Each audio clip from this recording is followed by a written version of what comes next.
XX가 나 몰래 뭐 딴 XX를 만나서 라고 말씀을 하시거나 아니면 내 X가 어떻게 나를 때릴 수가 있냐 라고 하십니다. 정말 어렵고 힘들고 괴롭고 분노가 치밀고 하죠. 당사자뿐만 아니라 변호사가 오히려 감정이 격해져서 전쟁을 하듯이 싸우시는 분들이 계세요. 하지만 이 감정들을 재판에서 다 노출하는 것이 과연 본인에게 도움이 될까? 라는 부분을 생각해 봐야 합니다. 안녕하세요. 이상전 변호사입니다. 오늘 2024년 첫 번째 가져온 주제는 새해 첫 주제인데 어울리지 않게 이혼과 관련된 주제를 가져왔습니다. 이 주제는 최근에 제가 이혼 소송을 하면서 겪는 생각들이 많아서 간단하게 정리를 해봤습니다. 사실 혼인은 하기가 정말 쉽습니다. 두 사람이 함께 행정관청에 가서 신고만 하면 곧바로 혼인이 됩니다. 하지만 이혼 절차는 매우 까다롭습니다. 까다로운 이유가 혼인 기간 동안 형성한 그 가족 관계가 있기 때문에 그 가족 관계를 재정립해야 되는 문제가 있습니다. 따라서 매우 복잡한데요. 특히 이제 아이들 입장에서는 엄마 아빠가 떨어져 살아야 되는데 이 아이들을 누구와 함께 살고 어떻게 양육할 것인지에 대한 논의도 심도 깊게 해야 되고, 특히 재산은 뭐 남편과 아내 재산이 이렇게 섞여 있기 때문에 어떻게 나누는 것이 형평에 맞는지 이것도 논의를 해야 됩니다. 따라서 매우 복잡한 법적인 문제가 얽혀 있기 때문에 협의 이혼이든 재판 이혼이든 이혼을 하기 위해서는 반드시 판사님을 한번 만나야 된다. 이렇게 말씀드릴 수가 있을 것 같습니다. 이혼 과정과 절차가 매우 복잡한데요. 사실 더 복잡한 게 있습니다. 당사자들의 마음입니다. 이혼을 준비하면서 마음이 매우 힘들고 복잡하고 이런 감정이 있기 때문에 본격적으로 제가 말씀드리고 싶은 것은 이혼을 하실 때 어떤 마음가짐으로 준비를 하셔야 되는지를 말씀드리고 싶습니다.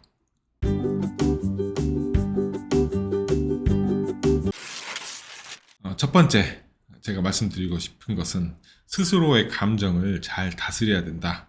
이렇게 말씀드리고 싶습니다. 정말 어렵고 힘들고 괴롭고 분노가 치밀고 하죠. 하지만 그 감정을 잘 다스려야 내 삶과 아이들의 정서가 안정될 수 있기 때문에 견디면서 잘 다스려야 된다 말씀드리고 싶습니다. 사실 저희 사무실에도 이제 상담을 많이 오실 때 이제 이런 감정들을 많이 노출하십니다.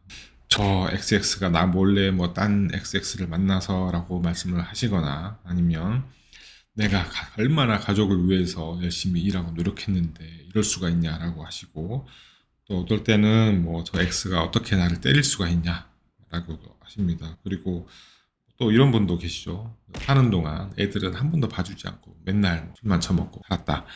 이렇게 감정을 토로하십니다. 사실 다 맞는 말이죠. 왜냐하면 혼인하시면서 겪었던 일로 인해서 생긴 감정들이기 때문에 다 맞는 말인 건 맞습니다. 하지만 이 감정들을 재판에서 다 노출하는 것이 과연 본인에게 도움이 될까? 라는 부분을 생각해 봐야 합니다. 재판에서 이 울분들을 모두 다 감정적으로 쏟아낸다고 해서 위자료가 높아지거나 제사를 많이 받거나 자신이 아예 양육자로 지정되거나 사실 그렇지 않습니다. 오히려 양육자의 경우는 불리하게 작용할 수가 있습니다. 양육자로 내가 키워야 된다라고 주장하는 분이 오히려 감정이 절제되지가 않고 아이에게 악영향을 끼칠 수 있게 보이면 판사님은 이제 양육자로 지정해주는 데 주저하겠죠. 따라서 이제 법적인 지위를 차지하기 위해서 또는 자신의 삶과 아이들의 심리를 위해서 어떤 경우를 위해서라도 자신의 감정은 잘 절제해야 된다라고 말씀드리고 싶습니다. 사실 감정 다스리는 게 쉽지가 않습니다. 하지만 너무 어려우면 심리 전문가들의 도움을 받아가지고 꼭 감정을 잘 절제하시기 바랍니다.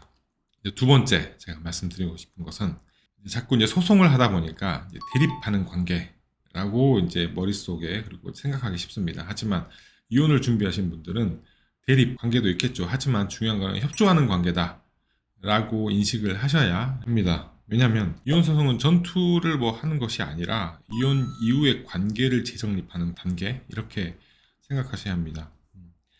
특히 이제 미성년 자녀가 있으시면 아이들을 어떻게 협조해서 잘 키울 것인지 그렇게 협조적 관계로 인식을 하셔야 아이들이 좀 안정이 되겠죠. 그런데 서로 이제 감정이 극으로 달리면 이혼 이후에 면접 교섭도 잘 안 해주고 그래서 아이들 볼 수도 없고 어떤 분들은 뭐 양육비도 주지 않고 이렇게 되면 아이들이 힘들죠. 본인도 힘들고 하기 때문에 이혼하는 동안에 이혼 준비를 하기 전에는 이제 갈등이 고조되더라도 이제 정리하는 관계에서는 조금은 협조적인 관계 형성하는 게 좋습니다.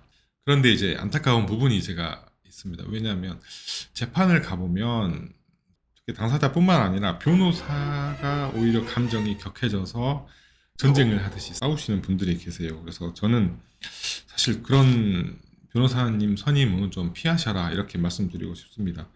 전혀 도움이 되지 않습니다. 왜냐하면 이혼을 하는 재판 과정은 1년, 2년 이렇게 걸리죠. 하지만 그 이후의 삶은 자신이 살아야 됩니다. 자신과 아이가 겪어야 하는 것이죠. 그런데 변호사가 이제 소송에서 이기겠다는 목적으로 무조건 전쟁하듯이 하면 갈등은 이제 더 극대화되고, 그렇게 되면 그 뒷감당을 본인이 이제 스스로 살면서 해야 됩니다. 변호사가 절대 삶을 대신 살아주지 않습니다. 그렇기 때문에 이런 변호사님들은 좀 피해라 라는 말씀을 드리고 싶습니다. 또 첨가해서 말씀드리면 판사님들이 이혼하는 과정에서 어떤 태도를 보이는지도 면밀히 체크합니다. 이 점 반드시 유의하시기 바랍니다. 마지막으로 이혼을 준비하신 분들은 그 이혼을 바라보는 인식, 태도가 어때야 하는지에 대해서 말씀드리겠습니다. 이혼은 사실 가정의 해체가 아닙니다. 새로운 가정을 재정립한다. 이렇게 인식하시는 것이 좋습니다. 특히 현대 사회는 가정 형태는 매우 다양하죠. 그래서 이혼이라고 해서 위축될 필요도 없고 다른 사람들의 시선을 의식할 필요도 없습니다. 실제로 최근 이제 법원의 판결도 이혼에 대해서 인식을 현대 이제 흐름에 맞게 이제 고치고 있는데요. 사실 과거에는 타인이 이혼한 사실을 제3자에게 알리면 명예훼손으로 처벌했습니다. 그런데 최근에는 타인의 이혼 사실을 알려도 명예훼손으로 처벌하지 않습니다. 이혼은 이혼한 사실 자체가 명예훼손할 만한 내용이 아니다 라는 것입니다. 그래서 인식도 많이 변하고 있기 때문에 이혼은 가정의 해체가 아니라 새로운 가정을 재정립하는 것이다 라는 사실을 꼭 알고 계시기 바랍니다. 마무리를 해보죠. 저는 이혼 전문 변호사로서 의뢰인들의 이제 법적 조언을 하고 이혼 과정을 돕고 있긴 합니다. 하지만 사실 제가 이혼을 경험해 보질 않았기 때문에 당사자가 직접 느끼는 뜨겁고 차갑고 뭐 요동치는 그런 감정들을 제가 직접 안다고 감히 말씀드리기는 어렵죠. 하지만 이거는 꼭 기억했으면 좋겠습니다. 그 요동치는 감정을 잘 다스리려고 하고 그 과정에서도 아이를 잘 돌보려고 하고 아이를 어떻게 키울지 고민하고 이런 과정들은 아이들도 다 알고 있습니다. 그래서 그런 노력하는 행동, 태도들도 아이들이 반드시 기억한다 하는 사실을 꼭 기억했으면 좋겠습니다. 오늘 준비한 영상은 여기까지고요. 다음에 더 좋은 주제로 찾아뵙겠습니다. 감사합니다.